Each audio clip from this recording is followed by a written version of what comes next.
Olá a todos, eu vou explicar um pouco aqui sobre o trabalho de PO, projeto 3, que consiste em criar um servidor e um cliente. O cliente ele vai ser um semáforo e o servidor vai controlar as cores e vai temporizar isso daí. Que a gente consegue ver a estrutura do nosso projeto.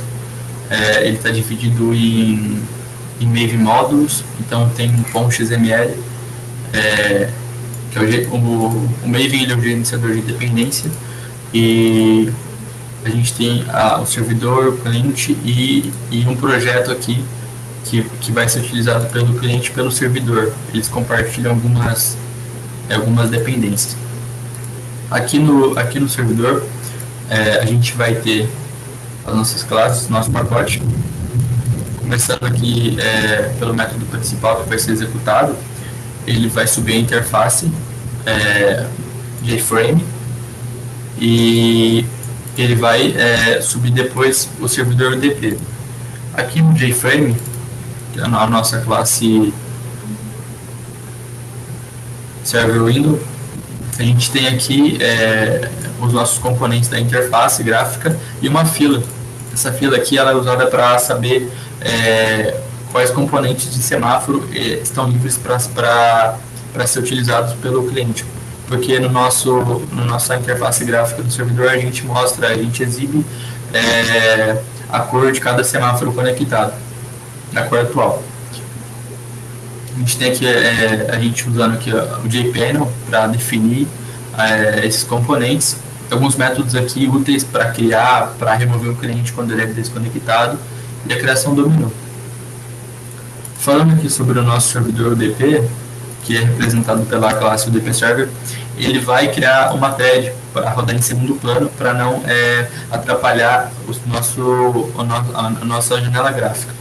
A gente tem aqui alguns métodos para enviar um pacote para um cliente e tudo mais. O método principal do nosso servidor, ele basicamente é um while, que vai ficar escutando as mensagens que os clientes mandam. A primeira mensagem que um cliente semáforo vai mandar é a mensagem initial, que é para o servidor identificar aquele cliente e começar a enviar as cores para definir o semáforo. Caso não seja essa mensagem que o cliente vai mandar, o cliente vai mandar a única outra possível mensagem, que é a mensagem que ele está sendo fechado. Então, quando ele é fechado, a gente remove a cor dele, remove o status dele da nossa janela gráfica. O nosso servidor DP também conta com um temporizador, que vai rodar a cada 5 segundos e ele vai determinar qual é a próxima cor. Então, a gente vai ter as cores verde, vermelho e laranja.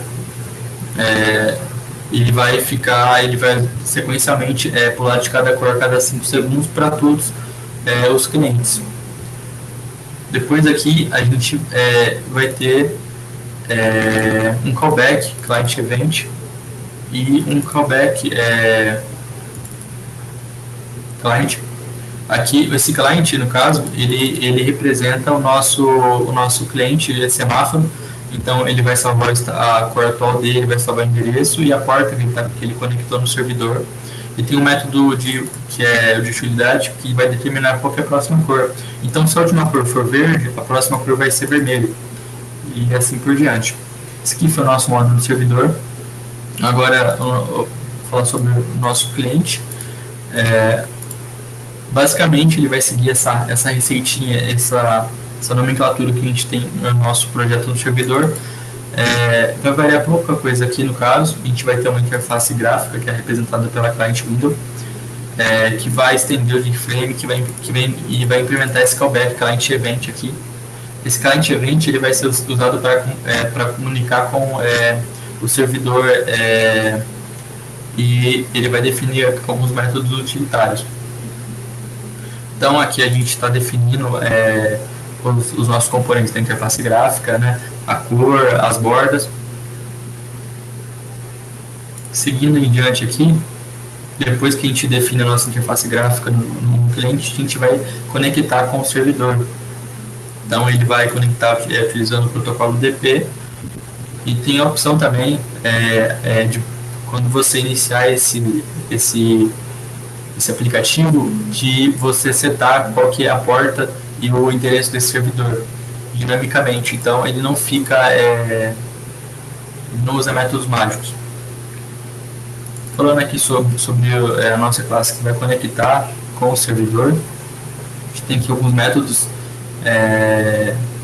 que vão utilizar a variável DataGrandSocket, que é a própria do Java e vai definir a forma de conectar com o servidor.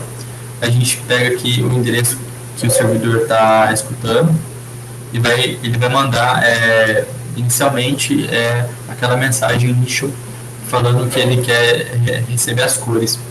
E assim por diante ele vai ficar escutando as novas cores do servidor. E quando o servidor, quando quer dizer o cliente fechar, ele vai mandar um aviso para o servidor desligar aquele cliente. Falando aqui sobre os nossos métodos compartilhados, o nosso pacote compartilhado, a gente vai ter um packet, que é o nosso objeto que é transferido via rede. A gente vai ter aqui uma lista de identificadores de pacote, então vai ter um pacote que vai mudar a cor do cliente, um pacote que vai ser o primeiro pacote que vai mandar para o servidor salvar aquele cliente, um pacote destrói aqui, que quando o cliente fechar a janela gráfica, ele vai falar para o servidor para tirar ele da lista dele.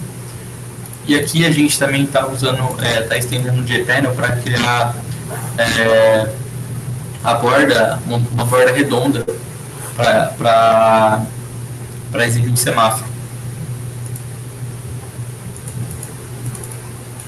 Essa classe Packet Convert aqui, ela vai converter o DataGram Packet no nosso método, nossa classe própria aqui que identifica os pacotes.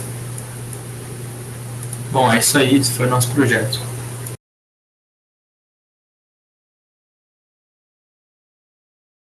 Bom, eu sou Vinícius e eu irei mostrar o programa em execução. Primeiramente, iremos abrir o arquivo do servidor. E o programa vai ser exibido funcionando com 4 semáforos simultaneamente. Primeiramente, exibindo o programa a tela do servidor. Agora irei acionar os semáforos. Primeiro semáforo acionado, apareceu na tela do servidor o semáforo também. Tá. Irei acionar o segundo semáforo. Segundo semáforo acionado e apareceu na tela do servidor igualmente com o primeiro. Bom, agora irei acionar o terceiro semáforo.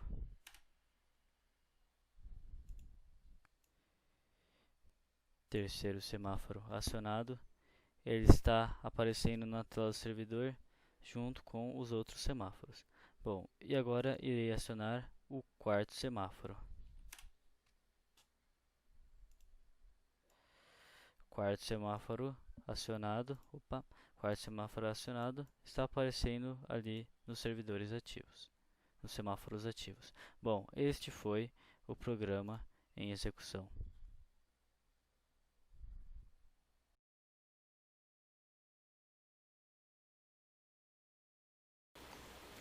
Bom, como metodologia de trabalho escolhida, né, assim como nos projetos anteriores, a gente optou pelo Scrum, né, onde a gente dividiu as tarefas entre cada um e em 2 sprints aí ao longo dessa semana que a gente realizou as atividades.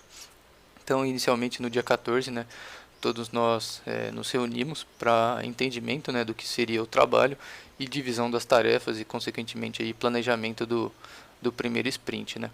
No primeiro sprint, então, a gente dividiu da seguinte forma, né.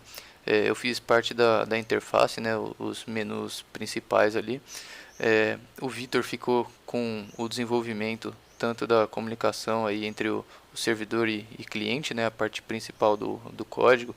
Até por isso que ele não ficou com nenhuma tarefa adicional, por ter ficado com a maior parte aí de programação. O Bruno ficou com a parte de desenvolvimento da interface do cliente e o Vinícius fez o desenvolvimento da interface do servidor, tá? Então, para esse primeiro sprint aí a gente teve dos dias 15 ao 18, né, que seria a nossa semana útil ali, onde a gente fez esse desenvolvimento. Chegando então no final de semana aí nos dias 19 e 20, a gente se reuniu novamente em reuniões onde a gente fez os primeiros testes aí, né, onde cada um passou o que tinha conseguido fazer, as dificuldades que a gente teve, né, e a gente em conjunto aí validou o que cada um tinha feito. Então a gente fez um segundo sprint aí rápido, né, que durou entre o dia 19 até o dia 20, onde basicamente a gente discutiu aí na primeira reunião do dia 19, a gente fez as pequenas correções que tinha, e no dia 20 a gente já validou novamente, tá? Então, aí para finalizar, no dia 21 a gente realizou toda a gravação, né, dos vídeos, e daí esse vídeo foi disponibilizado para o Vinícius estar fazendo a edição e publicação no próprio dia 21, né? E daí também outra atividade foi ao longo dessa nossa semana, a partir do início do primeiro sprint, toda essa documentação, né, e gestão da metodologia que a gente está utilizando.